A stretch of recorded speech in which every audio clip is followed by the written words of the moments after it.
Hey guys, good morning, welcome to new blog. তো আশা করি তোমরা সকালে ভালো আছো, আমি ভালো আছি। তো শুরু করলাম আজকে একটি নতুন ব্লগের সাথে। তো ছেলে এখন এখানে খেলাধুলা করছে। কি করছো বাবা?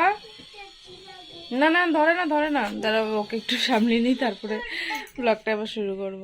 তো এখানে হলো ছেলে একটু ব্লগগুলো দিয়ে খেলছে। তো ওকে বলছে এবিসিডি বানানোর জন্য, ও না খালি বদমাশি করবে, খালি বদমাশি। এদিকে স্নান দান করা তো কখনই হয়ে গেছে। তো এদিকে আমার ঠাকুর দেওয়া হয়ে গেছে, আর দোকানের মাল রেডি করছিলাম আর কি। আলু বয়েল দিয়েছি, তো এগুলো এখন ছুলবো বসে বসে।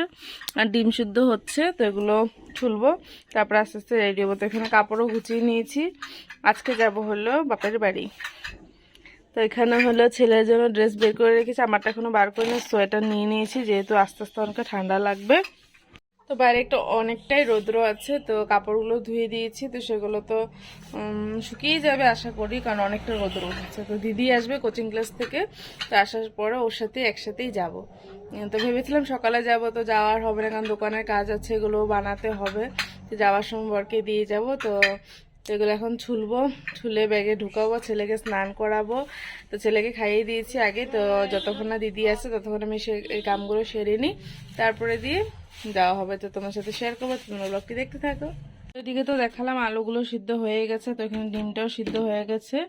আর এখানে হলো বাসনগুলো রেখে দিয়েছি, তো এগুলো ডিম আর আলুটা ছুলে নিই প্রথমে, তারপরে দিয়ে এগুলো ধুয়ে নেবো, তারপরে ছেলেকে স্নান করাবো। আর দেখো ছেলে দিয়ে কি করছে, এটা পাপার দোকানের জন্য বাবা। আর ডিম এদিকে ছুলতে বসেছি, আর আমাদের ডিম চোর এসে পড়েছে। ও খাবে না, ওটা হতেই পারে না, যখন ডিম সিদ্ধ করে বসবে। রেডি হয়ে নিলাম, তো ছেলেকেও রেডি করে দিয়েছি। আর ওদিকে ব্যাগ ট্যাগ নিয়ে নেব, দিদি এখনই এসে পড়বে। তো আসার পরে ঘরটা খালি তালা বন্ধ করব আর চলে যাব, বাকি কাজ তো হয়েই গেছে। এদিকে বরকে দোকানে জিনিসগুলো দিয়ে আমি দিদি আর ছেলে হেঁটে হেঁটে চলে যাচ্ছি, কারণ যেহেতু সামনে বেশি একটা দূরে না। তো চলে এসেছি। তো দিদি এদিকে উনুনে রান্না করছিল, তো আজকে মাছ বানানো হবে। আর ছেলে যেহেতু মাছ খায় না, চিকেন খেতে ভালোবাসে, তার জন্য ওর জন্য চিকেন আনা হয়েছিল। আমি ঘরে থাকলে তো সকালে ভাত খাই না, হঠাৎ কোনো সময় খাই। তো আসলে আমার সকালের খাওয়াটা হয়, কারণ মা জোর জবরদস্তি করতে থাকে, তো খেতেই হয়। তো সকালে ছিল ভাত আর হলো মূলো দিয়ে মাছের মাথা দিয়ে শুকনো বানানো হয়েছিল, মাছের ডিমের বড়া আর শুটকি মাছের চাটনি বানিয়েছিল। তো অনেকই ভালো লেগেছিলো খেতে। আর ছিল কাল রাতের একটু মাছ তরকারি ছিল, তো সেটা নিয়ে বসে পড়লাম। দিদি আর আমি, মা ওরা খেয়ে নিয়েছিল। তো দিদি আর আমি বসলাম, এখানে পেঁয়াজ কুচো করেছিল দিদি, তো সেটাও নিয়ে নিলাম। আর ছেলেকে তো ঘর থেকে খাইয়ে নিয়েছিলাম, তো আর খেতে বসেনি, আমি আর দিদি বসে পড়েছিলাম।